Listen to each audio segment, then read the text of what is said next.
do you train a cat? Sprint as fast as possible. That means spiked up, timed, recorded, ranked, and published as often as possible. For good track athletes, that's 3 times a week. Staying as fresh as possible. Recovery is the most important thing in a sprint workout. Sleep's the most important thing for a sprinter. Nido o omo wa iro mo ezu. It's a Japanese proverb that if you chase 2 rabbits, you're not going to catch either one of them. This is exactly what Clyde Hart high school coaches do. They go after 2 rabbits. The rabbits are speed and endurance. And they might catch endurance because endurance is slow, but they'll never catch speed. That's a fast rabbit. And so we just chase 1 rabbit. If you ever see anybody that looks like this, keep them away from your sprinters.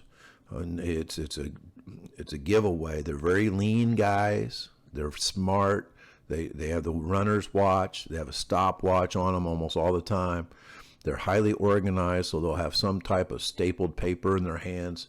They have cool shades and a cool hat and everything. So this is my distance coach, Andy Dirks, who is a fantastic distance coach and a fantastic distance runner, former state champion in the mile, 2 hours and 26 minutes for a PR in the marathon. And we've averaged 20 guys under 5 minutes in the mile for the last 5 years. I'll say it again. 20 kids under 5 in the mile for the last 5 years. So I'm half joking here because I love this guy, but I'm not going to let him coach my sprinters. But coach, we have no cats. Slow twitch athletes need volume. Okay, I hear this all the time, but I try to tell them that volume will never create speed. Never. So your non-cats will remain non-cats. And I don't think you should ever treat your athletes like dogs.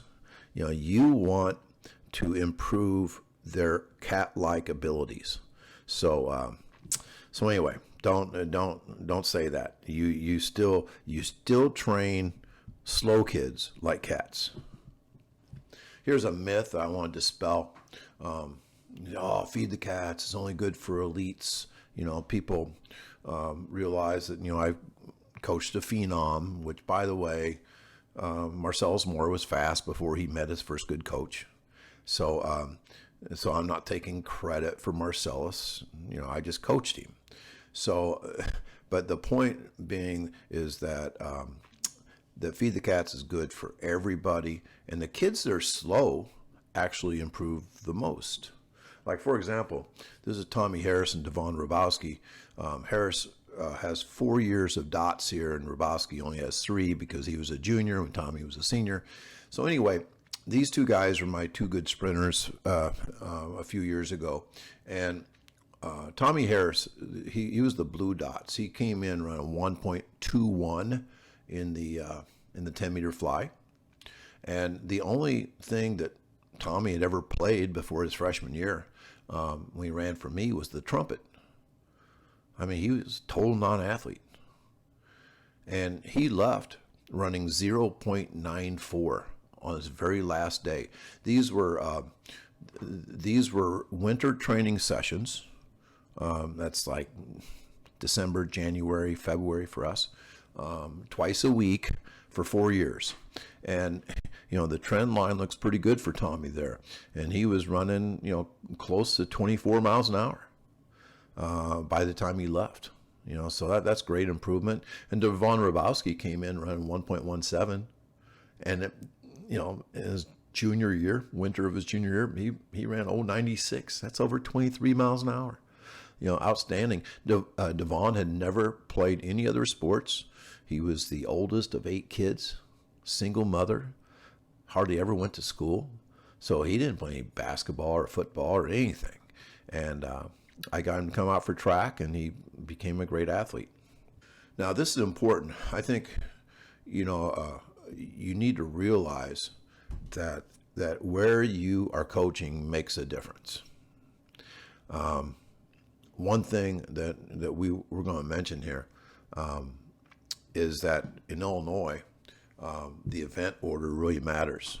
And where I am in the Chicago area, it's one of the windiest, coldest, darkest places to run track you've ever seen. And the fact that I'm a big football guy, I've coached football most of my career, I think 25 years out of the 39 I coached football, that we have a ton of football guys on our team. It really makes a difference. We do have an indoor facility at our place, and because it's a 3-ring circus after school, we're lucky to get 4 or 5 lanes on a straightaway that's about 80 meters. So that kind of makes a difference in how I coach. I've never coached a girl. That makes a difference too. If I was a girls coach, who knows? If I didn't have football players on my team, maybe I'd coach a little differently. We averaged 20. This says we averaged 19. I think it's like 19.4 or something. But I do not have to worry about my distance kids because I have such a good distance coach. So let's look at the order of events in Illinois. And it's almost like the track gods in Illinois came up with this order saying, let's make sure the fast guys don't run the 400 or the 4x4. How'd they do that? They put the 4x2 before the 400 and the 200 before the 4x4. So if you have the fastest guy in the state, like I did, I had the fastest guy in the history of the state, where are you going to run him in? You're going to run him in the 4x4? Hell no. You're going to run him in the 4x1, bring him back for the 100, bring him back for the 4x2, bring him back for the 2. You're going to, and in 2018, we won all 4 of those events. Well, that kind of hurts Illinois times in the 400 and 4x4 because the fastest guys in the state aren't running those events. In Missouri, it's a little bit different. Look at this. In Missouri, the 4x4 is protected. There's a 2 mile. Who knows how many mindless heats of the 2 mile there would be at a big track meet, but there's really good time to recover after the 200. So maybe if Marcellus would have run in Missouri, we wouldn't have run him in the 4x2, we'd run him in the 4x4 instead. So I'm just saying that it matters where you are coaching. In Texas, same thing. 4x4 is protected. Oh, and also relays are double points. So what would I have done if I had Marcellus in Texas? He would have run the 4x1, the 100, the 4x2, and we would have skipped the 200 because those double points in the 4x4 would be so important. So this leads to better 4x4 times in Texas just because they're double points and they're protected. Even if Marcellus would have run the 200, let's say we take him out of the 4x2, a guy can come back, in 30 minutes rest and run the 4x4 just fine. Look at California. This is the weirdest state of all. There's only 3 short sprints. Marcellus would run the 4x1, the 100, and the 200, but pick another event. There's no 4x2. There's also no 4x8. That's weird. 2 fantastic events. They don't even have it. So Marcellus would definitely run the 3 sprints and the 4x4. So I think it's important to look at these things and to realize that just because your state has great times and this or that, there might be a reason. Also, we can't compare times from state to state because of sunshine. There's a reason why Texas, California, Georgia, and Florida have the fastest athletes in the country. And they do. I wrote this article and did the research. They, by far, have the fastest athletes in the country. And it's because of sunshine. And, of course, coaches are always going to, oh, yeah, they're able to train so much more than we are. They don't have the rain and the dark and the cold and the wet and all that stuff.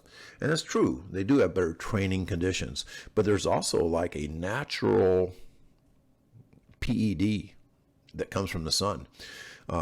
When you're in the sunshine, you have an increase in dopamine, a neurotransmitter that allows you to have reckless confidence, and it allows you to move your arms and limbs faster.